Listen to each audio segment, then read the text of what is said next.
શું નામ તમારું? સંજયભાઈ.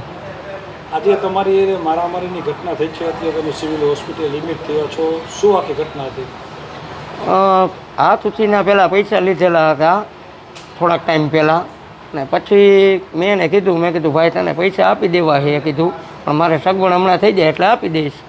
તો કે એમ ન હાલે, આમ ન હાલે ને તેમ ન હાલે ને સીધી માંડ્યો ગારું બોલવાનું, સીધો ગાડીમાંથી ઉતરીને માંડ્યો મારામારી કરવા સીધો. મારા પાટના રહીને બધા આડા પડ્યા.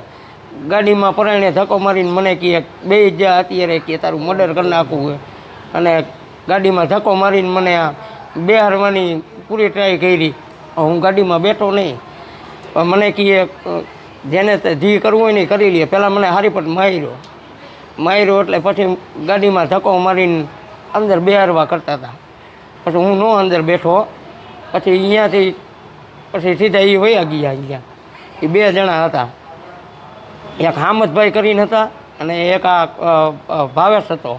ભાવેશ હામદભાઈ મને કારખાનામાં બોલાવવા આવ્યા. અમે રીલની ગાડી ઉતારતા હતા, અહીંયા બોલાવીને મને કે હાલતો કહીએ ગાડી એ કહીએ કામ એ કહીએ.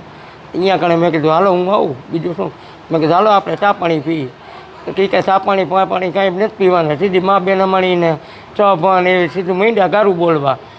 તારો ભાઈ આમ ને તને હાઈન થઈ ત્યાં વિચારી દઉં, જેને જે મારું કરવું હોય એ કરી લઈએ, ખાતાવાળા એ ઉકેલી લઈએ ને જેને જે મારું કરવું હોય એ કરી લઈએ કીએ.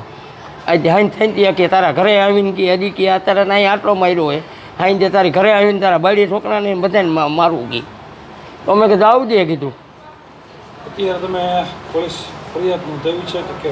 અત્યારે મને આ લાગ્યું હતું, પગમાં લાગ્યું હતું ને આંખ ઉપર લાગેલું છે, અને ફડાકા ને ઝપાઝપીને એવી રીતે ધોકો નહીં કાઢવા જતો હતો, પણ મારા પાર્ટનરની બધા આડા પડ્યા એટલે ધોકો ન કાઢી ગયો. અને પછી બધા ભેગા થઈ ગયા એટલે એ વયો ગયો. પોલીસ ફરિયાદ અત્યારે કરી છે કે? હા, અત્યારે સાહેબ આવ્યા હતા, બધું પૂછ્યું મને કેવી રીતે બનાવ બન્યો હતો. સાહેબ હું તો કારખાને ગયો હતો અને પાછળથી આવી રીતે અંદર મને આ ઓચિંતાના બપોરે 2 વાગે બોલાવવા આવ્યા બહાર, કે બહાર આવો તમારું કામ છે. બહાર નીકળો ત્યાં સીધું માંડ્યા ગારું બોલવાનું, માંડ્યા મારવા જ ઉતરીને સીધું. એ ભાવેશ ઉતરીને સીધો મારવા જ માંડ્યો.